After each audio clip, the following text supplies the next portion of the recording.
Elena had always believed silence was peaceful. Tonight, it felt like a blade pressed to her throat. He stood in the center of her small living room, dripping rainwater on the floor, eyes dark with something she didn't understand. Not anger, not fear, something heavier, something he was fighting to control. "Elena," he said quietly, "you deserve the truth." Her heart dropped, because the truth from a man like him rarely saved anyone. "Your name," she whispered. "I didn't ask." He exhaled slowly. A dangerous man rarely hesitated. This one did, only around her. "It's Raphael," he said. But the way he said it, the way the air shifted, told her that wasn't the part she needed to fear. His fingers traced a faint scar on his jaw, almost unconsciously. Something about it, about him, felt like a story no one survived long enough to tell. Elena tried to steady her breathing. "Raphael, who exactly are you?"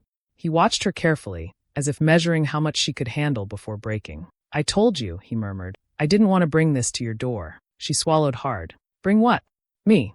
Just that one word. Quietly spoken. Merciful and cruel at the same time. He stepped closer, and she saw it. The subtle stiffness in his shoulders, the way his hand brushed against his side like he carried a weapon purely out of habit. A man who lived in shadows. A man who didn't just survive danger, he commanded it. "Earlier," he said, "when I collapsed near your shop, that wasn't an accident." Her pulse spiked. "You were running from someone?" He nodded once. Not panicked, not desperate, just tired. 12 men, he said, trained, armed, and very sure they could kill me. Elena's breath caught. "But why you?" He hesitated again. Another sign he wasn't used to explaining himself. Finally, he sighed. "My full name is Raphael Moretti." The room seemed to shrink. Her brain struggled to connect the name with what she already sensed about him. But a cold realization crawled up her spine. I've heard that name," she whispered. "In the news. Rumors. People say. They say many things." His voice cut through softly. Most of them true. Her knees weakened. Raphael Moretti wasn't a stranger. He wasn't a wounded man she'd rescued out of the goodness of her heart. He was the bloodline heir to the Moretti syndicate, the quietest, deadliest mafia family on the eastern coast. The man standing 2 feet away from her wasn't just dangerous. He was a storm with a heartbeat. Elena stepped back instinctively, not because she feared him, but because the truth forced her to question everything she did tonight. Had she saved a man? Or had she invited a monster into her home? He noticed her fear instantly. His eyes softened with something painfully human. "If you want me to leave," Raphael said, "say it." "I will." Her chest tightened, because even though every reasonable part of her whispered run, another part of her, the part that remembered holding him in the rain, whispered something far more dangerous. "Don't let him walk out." "Elena," he asked softly, "do you want me to go?" She opened her mouth, but no answer came out, because deep down she already knew. Her life had already changed the moment she touched him, and the truth behind his name was only the beginning. Elena's silence stretched between them like a trembling thread, thin enough to break, strong enough to trap them both. Raphael stood perfectly still, waiting, not demanding, not threatening, just waiting for a woman who had every reason to shut the door in his face. "Elena," he repeated softly, "do you want me to go?" She tried to speak. She truly did. But her voice seemed locked behind the storm in her chest. Because if she said yes, she'd be safe. Safe from danger, safe from chaos, safe from the man who made her feel things she shouldn't feel. But if she said no, she would be stepping into a world where women didn't get second chances. Her hand gripped the edge of the doorframe. Raphael. His name tasted like trouble, like a secret she wasn't meant to hold. He watched her with those impossibly controlled eyes. The eyes of a man used to reading people, dominating people, knowing what they would do before they did it. But he couldn't predict her, and that scared him more than any enemy. Finally, she whispered, "Why are you here?" Really? Not an accusation. A plea. Raphael exhaled a breath he'd been holding since the rain. "Because you touched me," he said. "And no one touches me." She frowned. "I was helping you." "No," he cut in, gently but firmly. "You didn't flinch when you saw the blood. You didn't ask who I was. You didn't care that you could have died just by being near me." His jaw tightened. "You treated me like a man, not a monster." Her chest squeezed painfully, because deep down she already knew. This wasn't about danger. This was about loneliness. A kind she recognized too well, but that only made it worse. "Raphael," she whispered, "I can't be part of this.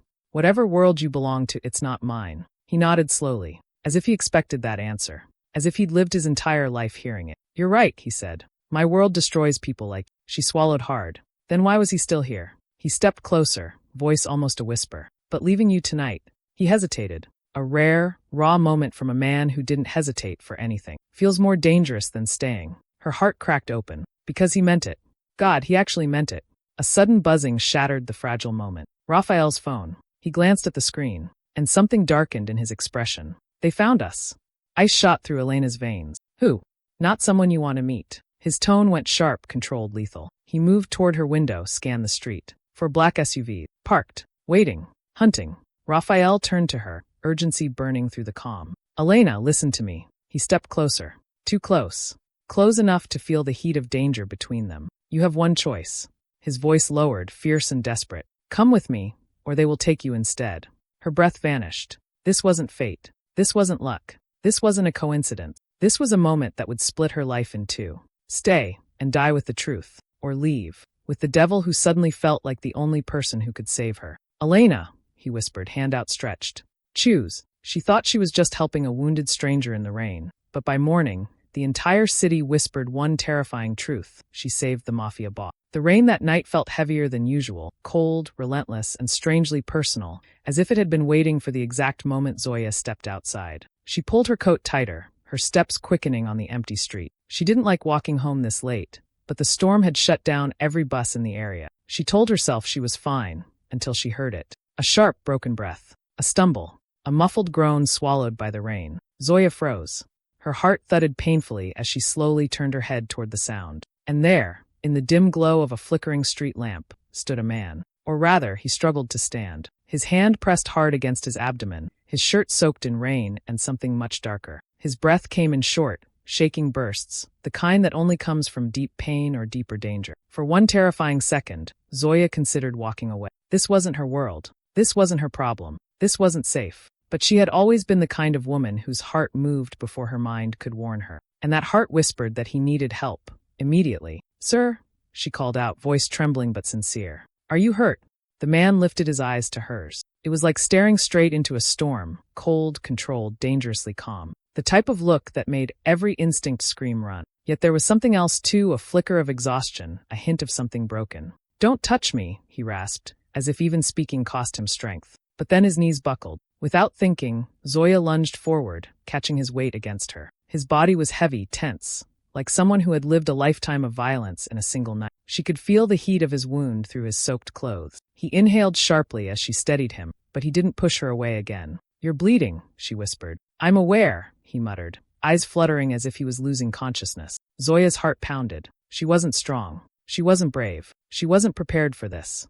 But her hands refused to let go of him. The rain poured harder, turning the streets into rivers of silver, yet she held him upright, determined. Come with me, she said, gently guiding him forward. You won't make it alone. He looked at her then, really looked, as if he couldn't comprehend why a stranger would risk herself for it. Something softened in his eyes, something almost vulnerable, before he nodded just once.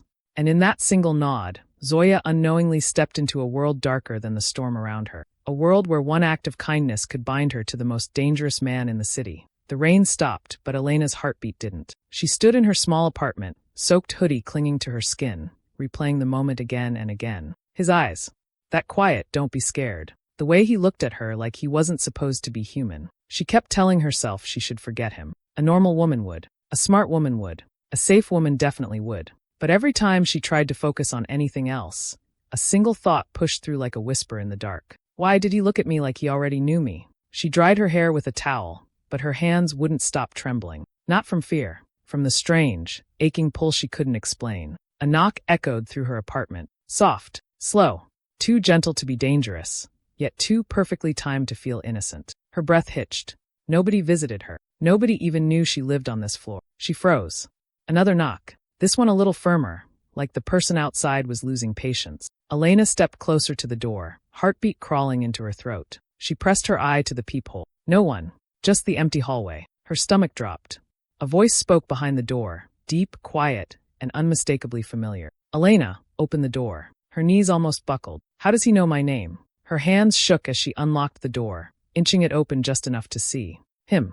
The stranger from the rain. The man she'd held in her arms hours ago. Except now he wasn't bleeding, and he wasn't alone. Two men in black suits stood behind him, their expressions unreadable, their presence suffocating. But his eyes, those same storm-filled eyes, softened the moment he saw her. Are you hurt? He asked, voice lower this time. Did anyone follow you?